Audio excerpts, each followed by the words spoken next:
le Dieu d'Abraham, le Dieu d'Isaac, le Dieu de Jacob, le Dieu de nos pères, a glorifié son serviteur Jésus, que vous avez livré et renié devant Pilate, alors que celui-ci avait jugé bon de le relâcher. Vous avez renié le saint, le juste, et vous avez demandé qu'on vous accorde la grâce d'un meurtrier. Vous avez tué le pionnier de la vie. Dieu l'a réveillé d'entre les morts. Nous en sommes témoins. C'est par la foi de son nom que son nom même a rendu fort cet homme que vous voyez et connaissez. C'est la foi par Jésus, qui lui a donné ce complet rétablissement devant vous tous. Maintenant, mes frères, je sais que vous avez agi par ignorance, tout comme vos chefs. Dieu a accompli de cette façon ce qu'il avait annoncé d'avance par la bouche de tous les prophètes, que son Christ souffrirait. Changez donc radicalement, faites demi-tour pour que vos péchés soient effacés.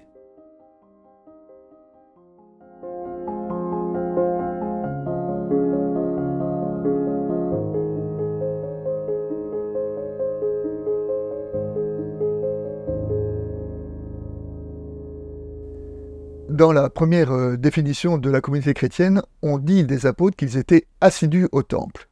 Et bien justement, le chapitre suivant raconte le jour où Pierre et Jean se rendent au temple, et là, il y a un infirme.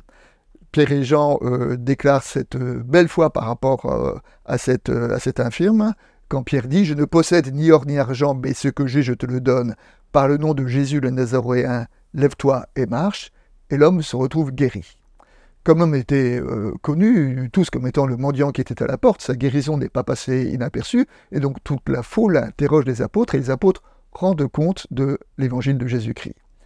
Le Sanhédrin, les autorités religieuses, est agacé par la parole des apôtres, et donc ils font arrêter les apôtres. Le lendemain, ils se réunissent en conseil, et ils font comparaître Pierre et Jean devant eux, et donc le passage que nous avons lu est le discours de Pierre devant le Sanhédrin.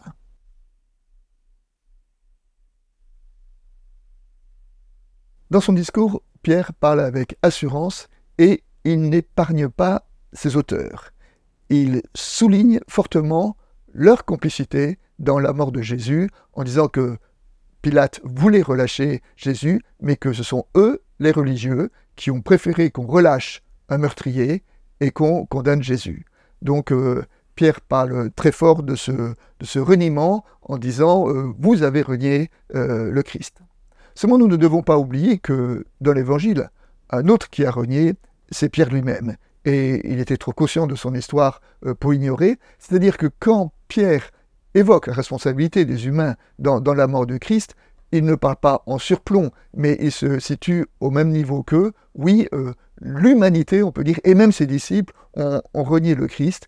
Et pourtant, ce Christ qui a été mis à mort, eh bien, dit Pierre, le Seigneur l'a ressuscité, et c'est au nom de cette résurrection que l'infirme a été guéri, c'est au nom de cette résurrection que les apôtres témoignent de ce qu'ils ont vu et entendu.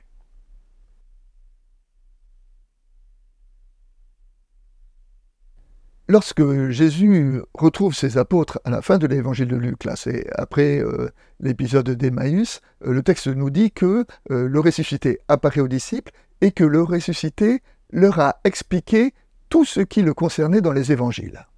Alors, je veux dire que j'aurais bien aimé que Luc nous en dise un peu plus, et de dire qu'est-ce que Jésus a dit sur ce qui le concernait dans les Écritures, mais nous devons entendre, là dans ce texte-là il est dit que les prophètes avaient annoncé que le Christ souffrirait. Et que donc c'est un peu la souffrance du Christ qui est déjà préconisée, préannoncée dans les évangiles.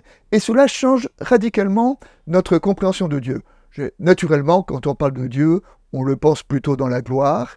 Et là, Pierre dit que il avait été annoncé que Dieu ne se révélerait non par la gloire, mais à travers la croix, c'est-à-dire à travers la faiblesse, c'est-à-dire à travers notre fragilité. Et c'est ce Dieu-là que Jésus a envoyé ses disciples pour qu'ils le proclament, et c'est ce Dieu-là dont Pierre est témoin, que c'est simplement avec ses mains ouvertes et sa seule parole qu'il a relevé l'infirme, c'est simplement avec leurs mains ouvertes, leur seule parole et leur partage qu'ils vivent la première communauté chrétienne.